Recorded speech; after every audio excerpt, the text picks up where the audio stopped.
या मन में भी विचार लाए कि फलाने का ऐसा बुरा हो जाए तो उसका बुरा बाद में होगा, पहले बुरा हमारा होगा।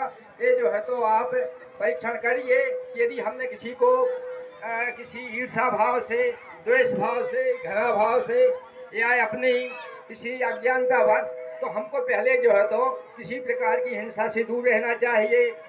दूसरी बात है कि यदि हमको सुखी जीवन जीना है तो झूठ नहीं बोलना चाहिए। यदि हम झूठ बोलेंगे तो कहीं ना कहीं आगे जाके पकड़े जाएंगे, ये बात सत्य है। इसके बाद तीसरी बात है कि किसी प्रकार के व्यभिचार से दूर रहना चाहिए, इससे भी समाज में विकृति आती है, तो इसको भी त्याग करना चाहिए समाज को, यदि अपना जीवन सुखी जीवन जीना चाहते हैं। चौथी बात जो है तो चोरी से दूर रहना चाहिए।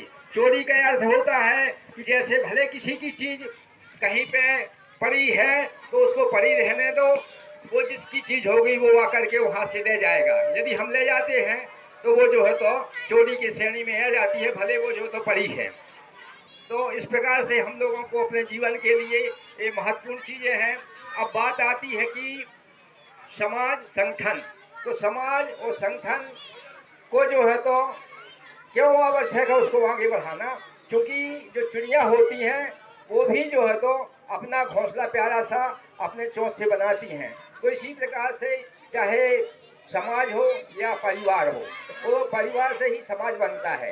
तो उसको अपने बच्चों की सुरक्षा का पूरा उपाय करना चाहिए, ये प्रकृति का नियम है। आज पशु पक्षी जानवर भी अपने औलाद की सुरक्षा करते हैं, तो हमारा परम दायित्व है। तीसरी बात यह है कि वहाँ जो दुनिया कहाँ पे जा रही है और हम कहाँ पे हैं, इस बात का ऐसे भी नहीं अभी चर्चा होती है, हमेशा अक्सर होती है कि हमारे जिला में कोई एक हमारी समाज का वकील भी नहीं है जो न्यायालय में बैठ कर के हमारी समस्या को सुने समझें। क्योंकि समस्या जो हमारे आदमी हैं, कहीं हम थाने में जाते हैं तो अभी मुझे जानकारी में नहीं आई है कि कोई समाज का अपना थानेदार है। तो यदि थाने आता है तो हमारी विकृति अवस्था देख करके वो भी कहता है कि हम तुम्हारे समाज के नहीं हैं। कुछ आए हैं अपने बीच में आए हैं लोग बाग, लेकिन बोले भैया हम तुम्हारे समाज के नहीं हैं, जबकि हमको मालूम है कि वो हमारे समाज के हैं। लेकिन वो हमारी दयनीय हालत देख करके और वो दूसरे लोगों के कहना चाहिए कि उसमें उनको ऐसा हीन भावना पैदा होती है, तो वो हमारे साथ में नहीं रहते हैं। तो उनको चूँकि उनको झेप रहती है कि हमारा ये इस समाज से यदि रिश्ता बनता है या हम समाज के ओपन होते हैं तो हमारी समाज